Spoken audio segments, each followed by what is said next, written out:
First look at the Acolyte show. Now, if you've watched the channel, you've seen that I'm extremely excited for the Acolyte show, simply because of when it takes place and the...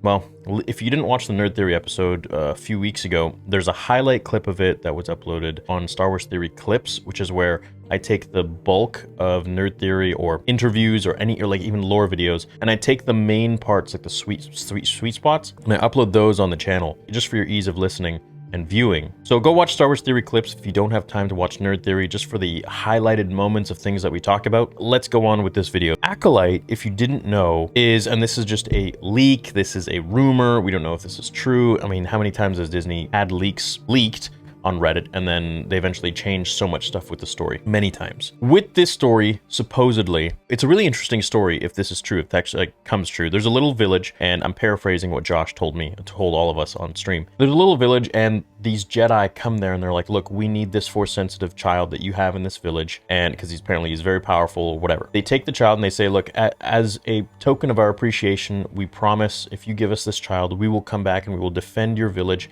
against these raiders that will come and destroy you. The village says, okay, and they give the Force-sensitive child to the Jedi. And these are more like High Republic Jedi, so they're like a little more hoity-toity, a little more classy, so to speak, and elegant. So they take the child, and when the time comes for them to protect the village from the raiders, they don't show up. And so one of the girls in the village, apparently her name is Aura, witnesses her whole village dying because of the raiders and because the Jedi didn't uphold their promise and they didn't come and save them or protect them. So she devotes her life essentially to hating the Jedi and wanting to seek revenge. And she comes in contact with this one Sith, and she learns from a Sith who is rumored or theorized to be Plagueis or Plagueis's master, Tenebris. That's not the silver-haired dude. So she essentially becomes very powerful in the Force, and she tries to get her revenge, enact her revenge on the Jedi, and avenge her whole village and her family and everything because they didn't save her. So it seems like a very interesting story. Probably the most interesting of any Disney Star Wars project that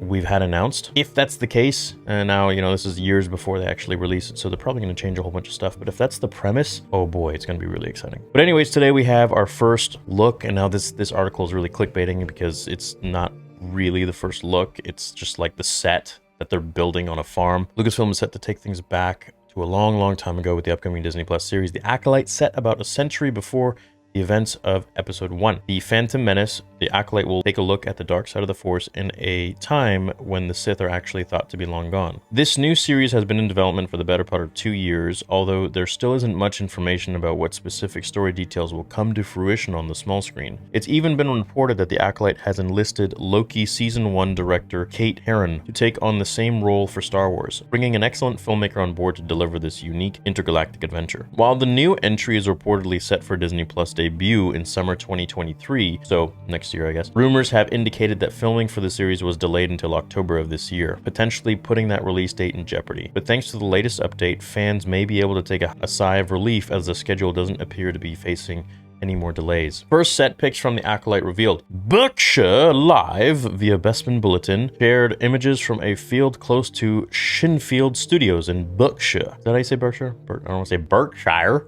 Where a huge TV set was being built in the field. The outlet heard speculation that the set was for one of Lucasfilm's upcoming Star Wars projects, but they couldn't nail down which one. Bespin Bulletin later reported that the set was for the Acolyte, with the newly established Shinfield Studios serving as the location for this shoot. Filming is reported to take place between October 2022 and May 2023. Plenty of open space left in the field. The team will likely use the month of September to finish building the sets before cameras begin rolling. Dope, dude. So if they're going to start filming in October until May, that probably means we won't get the show until like fall or winter of 2023. I doubt they'd be able to pull it that fast and release it for the summer. So we'll probably get, I don't know what, Ahsoka in the summer, maybe? We're going to get Mando in February, right? So we get Andor, we get Bad Batch, we get Star Wars Tales, we get Mandalorian in February. And then unless they want to shift, they might shift Bad Batch to after Mandalorian. So it's going to be in the summer like it was a year and a half ago.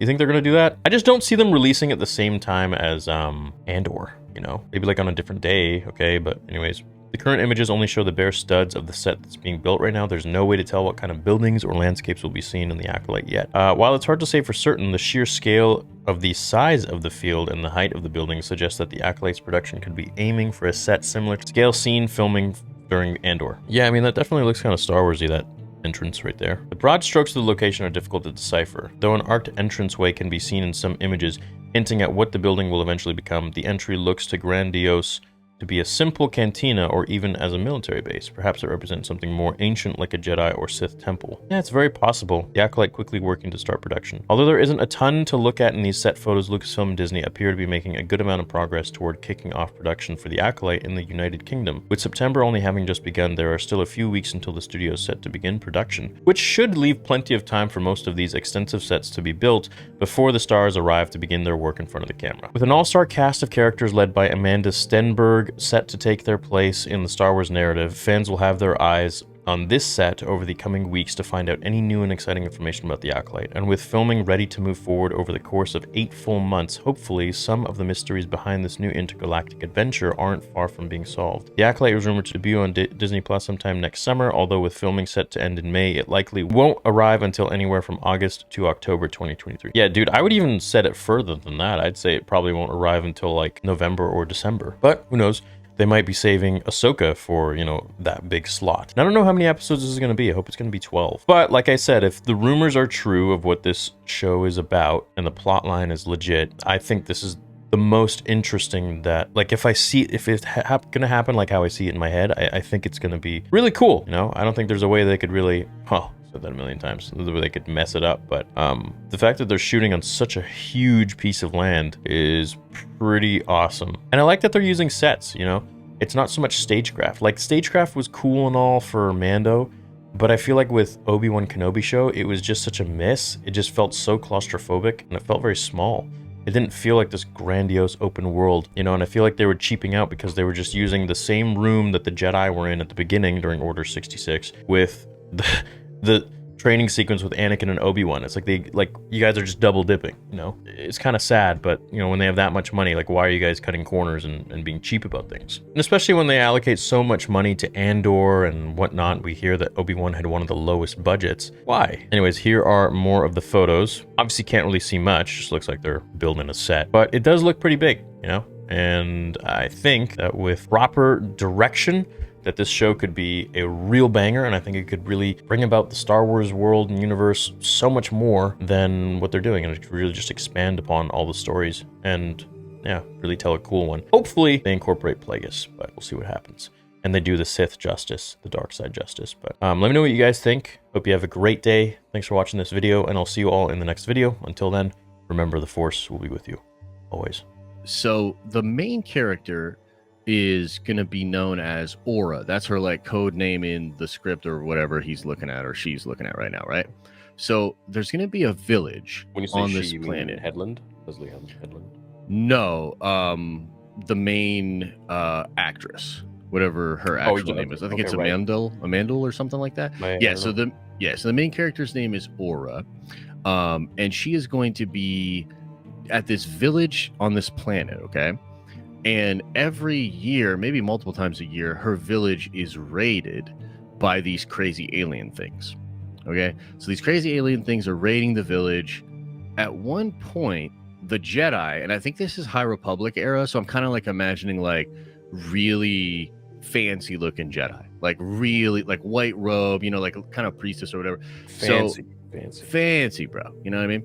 So they're going to roll up and basically say, hey, we know that your village is being raided. We'll help you out. But here's the thing. What we need from you is this force-sensitive child that's in your village. So the village agrees to give the Jedi this force-sensitive child, who happens to be the sister of the main character, Aura. Okay? So I guess what ends up happening, and this part's kind of vague, but what ends up happening is the raiders come, the Jedi are too late, and so the raiders get messed up, and then I think there's this Sith person that comes in and saves them, okay? So there's this codename character, Paul, who's apparently going to be a white-haired Sith Lord, okay? Like full-on, totally a Sith Lord, okay? Human. This character is going to induct the main character into some kind of order. This is, maybe it's the Acolyte or whatever. And it's going to be some kind of a competition for her to win this number one spot, maybe to either be a Sith Acolyte or to be the apprentice of the Sith Lord. Okay. And the most recent bits are that there's going to be a character that is helping out the main character in this competition. And this character is said to be an alien that's politically savvy and very, very smart, but not much of a fighter. Okay. And this character, when working with Aura, is going to be able to overcome all the other acolytes and like win the contest or whatever. So like there's some other stuff in there about like how she's going to end up killing the Jedi, like being forced to kill the Jedi. And it sounds like it's going to get really, really wild. But the speculation is, and this is not being reported by anybody, it's just what people think is going to happen, is that the alien character that's going to be working with the Aura character may well be Darth Plagueis himself. What? Yeah. And that he's maybe what's going on is he's disguising himself as just another acolyte in order to sort of mingle with the other acolytes, like, because masters do that before, like in Dark Knight, right, or Batman Begins. Ra's al Ghul, right. You're right. He acts like he's not really that man. So that's sort of the rumor. But yeah, man, what's your sort of raw take to all of that? Because I just threw like kind of a lot at you. So what happened with the Sith with the white hair? So what's gonna happen is